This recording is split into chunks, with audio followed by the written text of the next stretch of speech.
हम सरस्वती मंदिर high school Mahim से हैं और आज आदित्य L1 के लॉन्च के बाद हम बहुत प्राउड फील कर रहे हैं. We are very proud of that because Chandrayaan 3 के सक्सेसफुल के बाद आदित्य L1 की लॉन्च हुई है. वंदे मातरम, भारत माता की जय. चंद्रयान 3 की सफलता के बाद अब भारत ने भेज दी है अपनी सवारी सूर्य मिशन की. जी हाँ, हम बात कर रहे हैं आदित्य L1 नाम के मिशन ऑन सन की, जिसके आज लॉन्च को लेकर पूरे भारत वर्ष में बड़ी मच रही है गूंज. तो आइए ले चलते हैं आपको मुंबई के नेहरू साइंस सेंटर में और दिखाते हैं कि कितने उत्साहित हैं लोग चंद्रयान 3 के बाद अब भारत की सूर्य पर यात्रा की. और साथ ही बात करते हैं डॉक्टर अनिंदिता मोंडल से. बहुत बहुत नमस्कार. And of course the success story of Chandrayaan 3 is all over now. So now India's mission towards sun, which is Aditya L1. So I would like to know about the mission, as we are aware that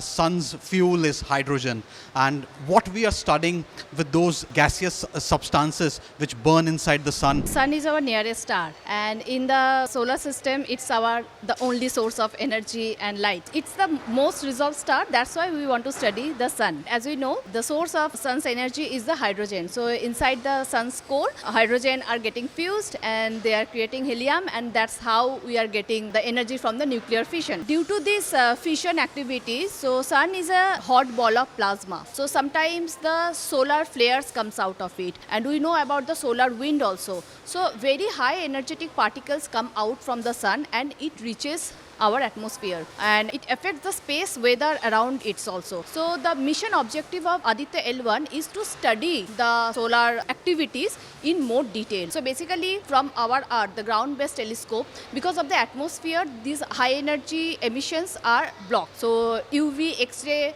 gamma rays, we can't get those information from ground-based telescope. That's why we need to send the space telescopes or space missions. So we are going to put our telescope Aditya L1 at the Lagrange point in the halo orbit around L1 point, and from there it can continuously study these solar activities. Ma'am, as behind every research and every innovation, I say every time, there is the hard work of our scientists, ISRO scientists I'm talking about, and the economically made mission is more talked about. And with this particular mission, what are the economically effective measures which have been taken? So yes, ISRO has proved that we can make spacecraft, we can make space mission in a very economic way. So the main thing is we don't go directly. So we go through these orbital maneuvers. So like a small push at the apogee level and it goes to the, give it a higher velocity and reach further.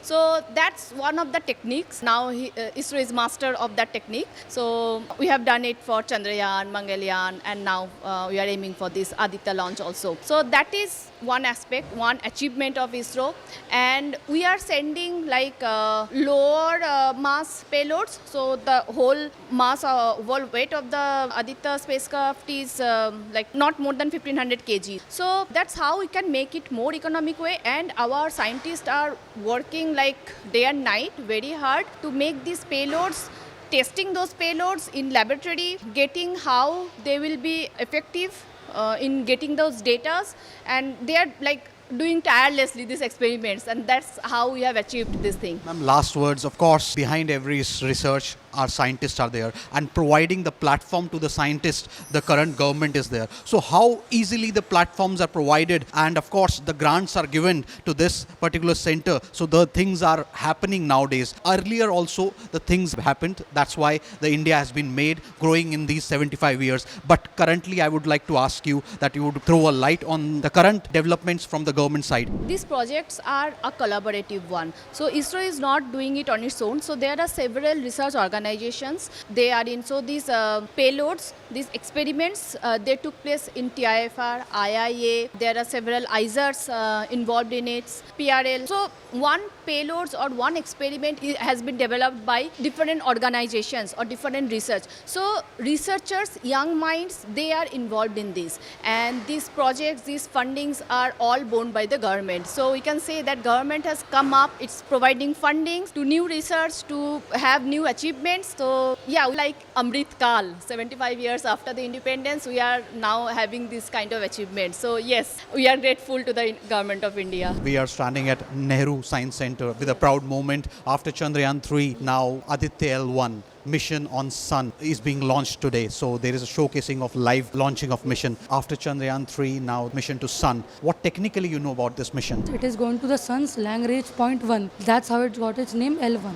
There it has payloads like the detectors of electromagnetic waves and plasma, which it is going to use to study the sun's corona, which is basically the photosphere and the chromosphere. How proud moment is for you as a student, as a future of India? It is actually a very proud moment for me. It's basically just last week India was the first country to southland on the south polar of the moon, and now we are heading for the sun.